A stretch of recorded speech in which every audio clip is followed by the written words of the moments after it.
डिसेंबर आता संपत आला आहे. हे फक्त एका महिन्याचं संपणं नाही, तर एका पूर्ण वर्षाचा हा निरोप आहे. या वर्षात आपण खूप काही शिकलो. काही क्षण हसवणारे होते, तर काही प्रसंग हे रडवणारे देखील होते. काही अनुभव असे होते की जे शब्दात मांडताही आले नाहीत.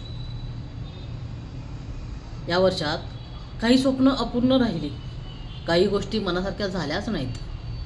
आपण स्वतःला अनेक वेळा हा प्रश्न विचारला की मी पुरेसा नाही का, माझ्यात काहीतरी कमी आहे का.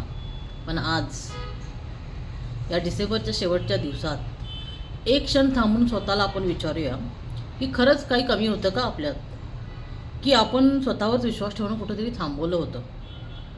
या वर्षात जो त्रास झाला, त्या वेदना सहज विसरण्यासाठी नव्हत्या, त्या आपल्याला तोडण्यासाठीही नव्हत्या, तर आपल्याला अधिक समजूतदार बनवण्यासाठी त्या होत्या. कधी आपण हरलो, कधी थकलो, कधी वाटलं आता बस, पण तरीही आपण उभे राहिलो. हेच तर आपलं यश आहे. गेल्या वर्षी जे जमलं नाही, ती स्वप्न रद्द झाली नाहीत, कारण ती फक्त पुढे ढकलली गेलेली आहेत. कारण आता योग्य वेळ नव्हती, आणि आपणही तेव्हा आजच्या इतके मजबूत नव्हतो. आज मात्र परिस्थिती वेगळी आहे. आज आपल्या हातात अनुभव आहे, चुका केल्याचं शहाणपण आहे, आणि स्वतःला ओळखण्याची नवीन नजर देखील आहे. या नवीन वर्षात आपण कोणाला काहीही सिद्ध करायचं नाही, पण फक्त स्वतःशी प्रामाणिक राहायचं आहे. आपल्याला जे हवं आहे ते मिळवण्यासाठी कोणाच्या परवानगीची गरज नाही. स्वतःवरचा विश्वास हाच सगळ्यात मोठा आधार आहे.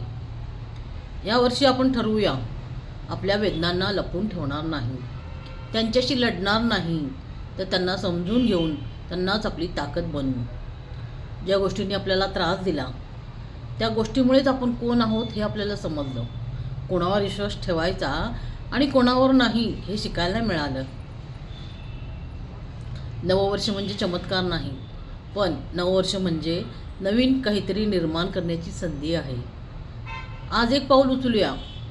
आज नाही जमलं तर उद्या पुन्हा प्रयत्न करूया, पण स्वतःवर संशय घेणं आता तरी थांबवूया. कारण आपण जे सहन केलं आहे ते कोणालाही सहज जमणारं नव्हतं, आणि तरीही आपण इथे आहोत, श्वास घेतोय, स्वप्न पाहतोय. म्हणूनच या डिसेंबरच्या शेवटी एक वचन स्वतःला देऊया. गेल्या वर्षी अपूर्ण राहिलेली स्वप्न यावर्षी पूर्ण करण्यासाठी आपण स्वतःला पूर्णपणे वेळ द्यायचा. झालेला त्रास, झालेल्या वेदना, झालेली निराशा या सगळ्याला आता आनंदात, शांतीत आणि आत्मविश्वासात त्याचं रूपांतर करूयात. नववर्ष आपल्याला बदलवणार नाही, पण आपण नववर्ष नक्कीच वेगळं बनवू शकतो. कारण हा शेवट नाही, ही तर एक नवी सुरुवात आहे, स्वतःला सिद्ध करण्याची आणि स्वतःची एक ओळख निर्माण करण्याची. So welcome 2026.